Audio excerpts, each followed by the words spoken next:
ನಮಸ್ಕಾರ. ವಿಶ್ವ ಹಿಂದೂ ಪರಿಷತ್ ಮತ್ತು ಬಜರಂಗ ದಳದ ವತಿಯಿಂದ 3ನೇ ವರ್ಷದ ಶ್ರೀರಾಮ ಮಾಲಾ ಕಾರ್ಯಕ್ರಮ ರಾಮನಗರದಲ್ಲಿ ನಡೀತಾ ಇದೆ. ಇದೇ ತಿಂಗಳು 29ರಂದು ಭವ್ಯ ಮೆರವಣಿಗೆ ಮತ್ತು ರಾಮಮಾಲಾ ಕಾರ್ಯಕ್ರಮದ ವಿಸರ್ಜನಾ ಕಾರ್ಯಕ್ರಮ ಇದೆ. ಇವತ್ತು ರಾಮನಗರ ಅಂತನ್ನುವಂತಹ ಹೆಸರು ಬಂದಿದ್ದೇ ಆ ರಾಮನಗರ ಬೆಟ್ಟದಲ್ಲಿ ರಾಮ ಬಂದು ಹೋಗಿದ್ದಕ್ಕೆ ಐತಿಹಾಸಿಕವಾದಂತಹ ದಾಖಲೆಗಳಿದ್ದಾವೆ. ಸೊ ಅಲ್ಲಿ ದಕ್ಷಿಣದ ಅಯೋಧ್ಯ ಅಂತ ಕರೀತಾರೆ. ಸೊ ಆ ದಕ್ಷಿಣದ ಅಯೋಧ್ಯ ಅಲ್ಲಿ ಒಂದು ಭವ್ಯ ದಿವ್ಯ ರಾಮನ ದೇವಸ್ಥಾನ ಆಗಬೇಕು ಅಂತನ್ನುವಂಥದ್ದು ಎಲ್ಲರ ಆಗ್ರಹ ಇದೆ.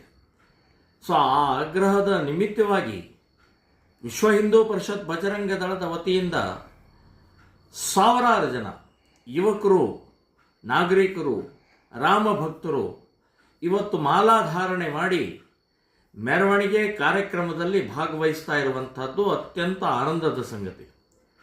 ಈ ಶ್ರೀರಾಮ ಮಾಲಾ ಕಾರ್ಯಕ್ರಮದಕ್ಕೆ ಜಾತಿ, ಮತ, ಪ್ರಾಂತ, ಭಾಷೆ, ಪಕ್ಷ ಭೇದ ಇಲ್ಲದೆ ನಾವೆಲ್ಲ ರಾಮ ಭಕ್ತರಾಗಿ, ಹಿಂದೂಗಳಾಗಿ, ಹಿಂದೂ ರಾಷ್ಟ್ರದ ಉಳಿವಿಗೋಸ್ಕರ ಒಟ್ಟಾಗಿ ಈ ಕಾರ್ಯಕ್ರಮವನ್ನು ಯಶಸ್ವಿಗೊಳಿಸಬೇಕಾಗಿದೆ.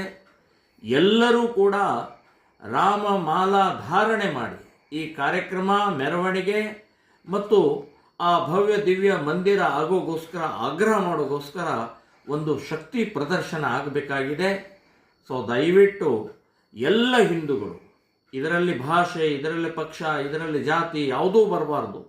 ಸೊ ಎಲ್ಲ ಹಿಂದೂಗಳು ಭಾಗವಹಿಸಬೇಕು ಅಂತನ್ನುವಂಥದ್ದು ಈ ಸಂದರ್ಭದಲ್ಲಿ ಹೇಳ್ತಾ ಇದ್ದೇನೆ. ಇನ್ನೊಮ್ಮೆ ಹೇಳ್ತಾ ಇದ್ದೇನೆ, ರಾಮನಗರ 29ನೇ ತಾರೀಕು ಭಾನುವಾರ ಶ್ರೀರಾಮ ಮಾಲಾ ವಿಶ್ವ ಹಿಂದೂ ಬಜರಂಗ ದಳದ ನೇತೃತ್ವದಲ್ಲಿ ನಡೀತಾ ಇರುವಂತಹ ಕಾರ್ಯಕ್ರಮದಲ್ಲಿ ಭಾಗವಹಿಸಬೇಕು. ಜೈ ಶ್ರೀರಾಮ್.